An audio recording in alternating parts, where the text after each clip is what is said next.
Bonjour à tous, dans cette vidéo, je vais essayer d'expliciter, de simplifier l'explication de la notion de variable aléatoire en classe de première.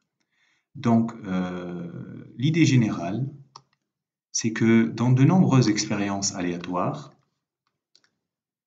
on n'est pas intéressé directement par le résultat de l'expérience, mais par une certaine fonction de ces résultats. C'est-à-dire, je lance un dé à 6 faces. En fait, ça ne m'intéresse pas que j'obtienne 1 ou 2 ou 3 ou 4 ou 5 ou 6. Mais ce qui m'intéresse, qu'est-ce que je vais en faire? Quel sens je vais donner et qu'est-ce que je vais essayer de rendre le résultat utile. Je vais essayer de le faire fonctionner, on va dire. Alors, regardons un petit peu. J'ai mis ici un exemple 1 avec un peu d'histoire. Sachez que les variables aléatoires ont été, on va dire, conçues de manière naturelle avec les jeux du hasard. Alors, pourquoi je dis ça? Parce qu'en fait, avec les jeux du hasard, le principe était de, en fait, associer à une éventualité, ça veut dire le résultat du lancer d'un dé ou plusieurs, tirage, pile ou face, etc. On va associer un gain. En fait, c'est cette association, éventualité, gain, qui va en fait donner lieu par la suite à la conception d'une fonction de portée plus générale. Alors, donc c'est le premier exemple. Donc, à chaque éventualité, on va associer un gain. Dans le cas des jeux, par exemple. Ça veut dire, cette variable aléatoire, elle va compter le gain. Donc, c'est un compteur. C'est une fonction, oui, mais c'est un compteur. Gardez le fait que c'est un compteur en tête, parce qu'on va voir l'exemple 2, et on va voir est-ce que ça se confirme. Alors, l'exemple 2, on vous dit, considérons par exemple l'expérience qui consiste à observer pour chacune des 1000 pièces produites par une machine, si la pièce est défectueuse ou non. Alors, voyez, une autre fois, la machine, elle va fabriquer des pièces. Elle ne va pas fabriquer, voilà, je ne vais pas dire de bêtises. Donc, ce qui nous intéresse, c'est regarder si la pièce, elle est défectueuse ou non. Donc, c'est un compteur. Cette variable aléatoire va nous permettre de compter le nombre de pièces défectueuses ou non. Donc, regardez si, avec la notation de fonction, souvent la variable aléatoire est notée grand X. Donc, une variable aléatoire, on a dit, c'est une fonction qui fait fonctionner le résultat d'une expérience.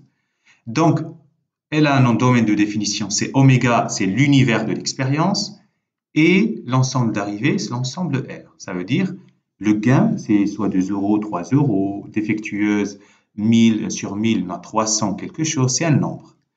Et à chaque éventualité, petit oméga, ça va associer un gain qu'on va noter x de oméga. Alors en particulier, ce x de oméga, comment le comprendre? X de oméga, ça va être un nombre. Si je prends, par exemple, si je tombe sur les faces paires, je vais gagner 2 euros, sinon je perds 2 euros. Donc, les valeurs prises, ça va être soit 2, soit moins 2. Vous voyez? Donc, Cx de oméga, on va revenir sur l'exemple et l'application suivante. Alors, j'ai marqué aussi, j'ai préparé un peu, quand je marque x de oméga dans R, à petit oméga associé x de oméga. X de oméga, donc c'est un ensemble qui contient un nombre fini de valeurs.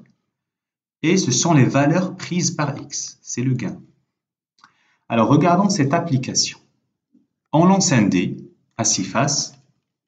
Si on obtient un multiple de 3, hop, on gagne 2 euros. Sinon, on perd 1 euro. Alors, je dis juste ici, x, la variable aléatoire qui à chaque lancé associe le gain.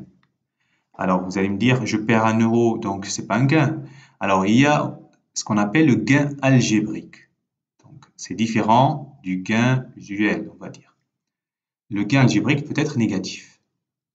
Alors, comment on va construire? On va voir x de oméga, regardez.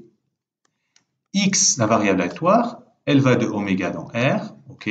Oméga en C, quand je lance un dé, c'est soit 1, soit 2, soit 3, 4, 5, 6. Mais la variable aléatoire, elle a une fonctionnalité. Au multiple de 3, elle associe 2 euros. Sinon, elle associe une perte de 1 euro. Vous voyez, moins 1. Alors, les valeurs maintenant prises par x. Regardez, il y a seulement deux possibilités. Soit 2 euros, soit moins 1. Vous voyez, les valeurs prises par x, c'est comme ça qu'on détermine les valeurs prises par x, c'est soit moins 1, soit 2. Ben, de manière naturelle, on est obligé de déterminer la loi de probabilité. Ça veut dire quoi? Donner ce tableau, première ligne, c'est les xi, les oméga i, c'est les valeurs prises par x. Vous voyez, c'est soit moins 1, soit 2. S'il y avait plus, il faut rajouter d'autres colonnes. Hein. Et en deuxième ligne, la probabilité que x soit égal à xi. Alors, quelle est la probabilité que le gain soit égal à moins 1? Ça veut dire que j'obtiens un nombre qui n'est pas multiple de 3. Il y a combien de possibilités? Il y en a 4. Sur combien au total? Sur 6.